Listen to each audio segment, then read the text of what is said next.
தொழில்துறை வளர்ச்சிக்காக நீங்களே பார்த்துருப்பீங்க. கடைசியாக நான் இப்போ சவுத் கொரியா போயிட்டு வந்தோம். அங்கே ஒரு ஹூண்டாய்க்கு ஒரு ரீஅஷூரன்ஸ் வந்து நம்ம கொடுத்துட்டு வந்திருக்கோம். அதே மாதிரி மோத்தி லிங்க் அப்படின்னு சொல்லி ஒரு கம்பெனி பார்த்துட்டு வந்திருக்கோம். ஹியூசாங்னு சொல்லி ஒரு கம்பெனி பார்த்துட்டு வந்திருக்கோம். அந்த ரெண்டுமே கிரவுண்ட் பிரேக்கிங் வந்து சூன் இது வந்து நடக்க போகுது.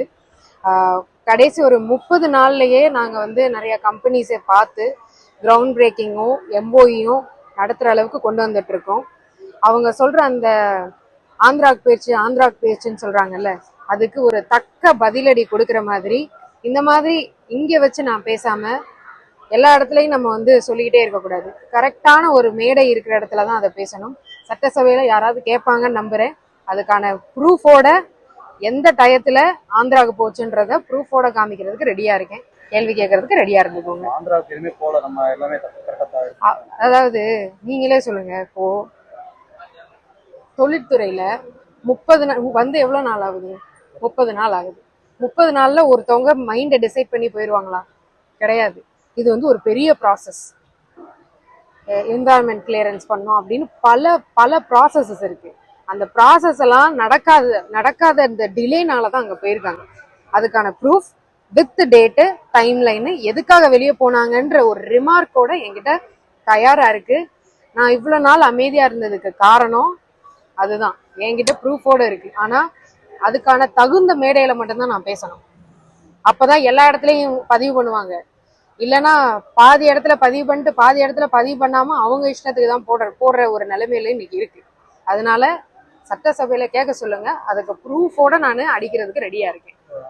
அதாவது இன்னொன்னு சொல்லிக்கிறேன். இந்த மாற்றத்தை தயவு செஞ்சு ஏத்துக்க சொல்லுங்க.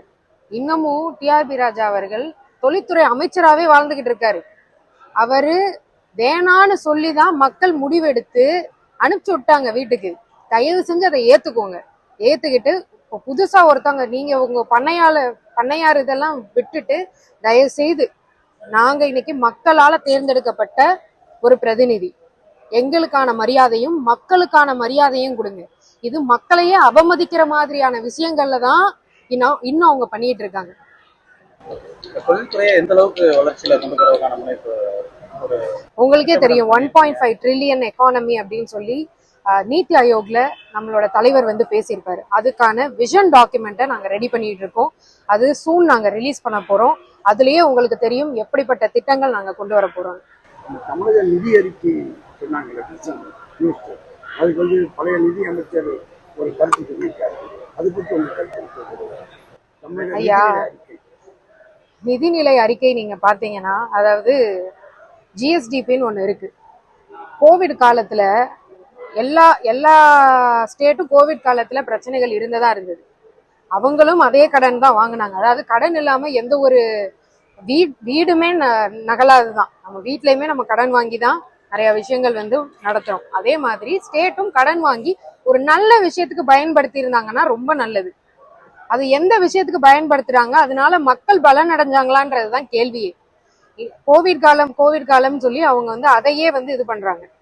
கோவிட் காலத்துல மகாராஷ்டிராவும் தான் இருந்தது, அவங்களோட குஜராத்தும் தான் இருந்தது. அவங்களோட ஜிஎஸ்டிபி பெர்சன்டேஜ் எடுத்து பாருங்களேன், வளர்ச்சி கணக்கு எடுத்து பாருங்களேன். அது ஏன் உங்களுக்கு புரிய மாட்டேங்குது? இதுவுமே ஒரு சரியான ஒரு மேடையில என்கிட்ட கேள்வி கேட்க சொல்லுங்க. டேட்டாவோட நான் வச்சிருக்கேன். மறுபடியும் நான் அடிக்கிறதுக்கு தயாரா இருக்கேன். இன்னைக்கு இளைஞர்கள் 1 லட்சம் வரைக்கும் கடன் சுமக்கிற நிலைமையில தான் இருக்கும். இதுக்கு முன்னாடி எப்படி இருந்தது? அந்த தொழில்துறையில இருக்கக்கூடிய தொழில்துறை அகில இந்திய சம்மேளன தலைவர்கள் இவங்கெல்லாம் வந்து என்னன்னா அவங்கள எளிமையா தொடர்பு கொள்ளவே முடியல. ஒரு தொழில் சார்ந்த விஷயங்களை தகவல்களை சொல்லக்கூட அவங்களை தொடர்பு கொள்ள முடியலன்னு ஒரு தனியார் ஐயா, அந்த நக்கீரன்ல பேசுறதுதான் நீங்க சொல்றீங்க.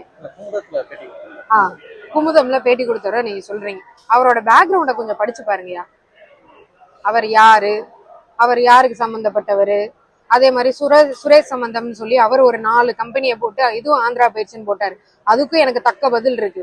எந்த கவர்மெண்ட்ல போச்சு? அதாவது நீங்க ஒரு புது கவர்மெண்ட் வந்திருக்கு, நாங்க மக்களுக்கு பண்ணணும்னு வந்திருக்கோம். நீங்க அதை ஏத்துக்க முடியாம என்ன மாதிரியான குடைச்சல், எந்த மாதிரியான ட்ரோல், எந்த மாதிரியான கீழ்த்தனமா இறங்கி பண்ண முடியுமோ அதெல்லாம் நீங்க பண்ணிக்கிட்டு இருக்கீங்க. ஆனா இதெல்லாம் உங்களுக்கு தான் வந்து கேட அமைய போகுது. மக்கள் பார்த்துக்கிட்டு தான் இருக்காங்க. மக்கள் அவங்க வேணாம் 5 வருஷம் ஏமாற்றம் சொல்றாங்களே 30 நாள்ல ஏமாற்றம்னு. நான் கேட்கவா, 5 வருஷம் நீங்க ஏமாத்தினாலதான் இன்னைக்கு மக்கள் உங்களை தூக்கி போட்டு மாற்றம்னு எங்களை ஏத்திருக்காங்க. அதையே நீங்க மதிக்காம, மக்களையும் மதிக்காம, மக்களையும் இழிவுபடுத்துற மாதிரி நீங்க தற்கூரின்னு பேசுறீங்க. அப்ப மக்களையும் தானே நீங்க சொல்றீங்க.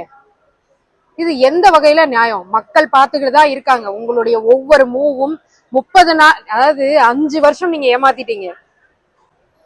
தயவு செஞ்சு இன்னமும் நான் இன்னமும் சொல்றேன்யா, உள்ள இருக்க அந்த கவர்மெண்ட் ஸ்டாஃப வச்சு மூவ் பண்றாங்க. அதுவும் நடந்துகிட்டு இருக்கு. அவங்களையும் கைக்குள்ள போட்டுட்டு முன்னாடி இருக்கிறவங்க ஏதாவது ஒண்ணு பண்றதுக்கு ட்ரை பண்ணிட்டு தான் இருக்காங்க. அதையும் மீறி இன்னைக்கு ஊழல் இல்லாத அரசு கொடுத்தது தலைவர் ஜோசப் விஜய் அவர்கள் மட்டும்தான். இந்த ஊழல் இல்லாத கட்சி என்னைக்காவது நீங்க பாத்திருக்கீங்களா? ஊழல் இல்லாத ஆட்சி நீங்க என்னைக்காவது பாத்திருக்கீங்களா? இன்னைக்கு அது நடக்குது இல்ல. மக்கள் எங்க போனாலும் ஃப்ரீயா, எத்தனை பேர் அவரு ஸ்கூலுக்கு எந்த ஒரு இதுவுமே வாங்கலன்னு சொல்லிட்டு காமிச்சாரா? இந்த மாதிரி நல்ல விஷயங்கள்ல நீங்களும் ப்ரமோட் பண்ணுங்க. ஊழல் இல்லாத ஆட்சி நடக்குது. ஊழல் இல்லாத அரசு மக்களுக்காக வந்திருக்கும். இதுதான் ஒரு பெரிய மாற்றமே. இந்த மாற்றத்தை ஏத்துக்க கத்துக்கோங்க. இல்லைன்னா வீடு வீடா போய் கல்யாண வீடா போய் கத்திக்கிட்டே இருங்க.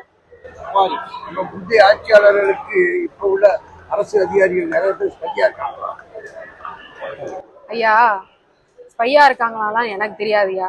ஒரு கட்சி 70 வருஷம் ஆண்டுட்டாங்க. அவங்களால ஏத்துக்க முடியல. இன்னமும் சொல்றேன், சாமானியர் நீங்க கூட நாளைக்கு எம்எல்ஏ ஆகலாம்யா. அந்த அளவுக்கு இன்னைக்கு தமிழ்நாட மாத்தி கொண்டு வந்திருக்காரு.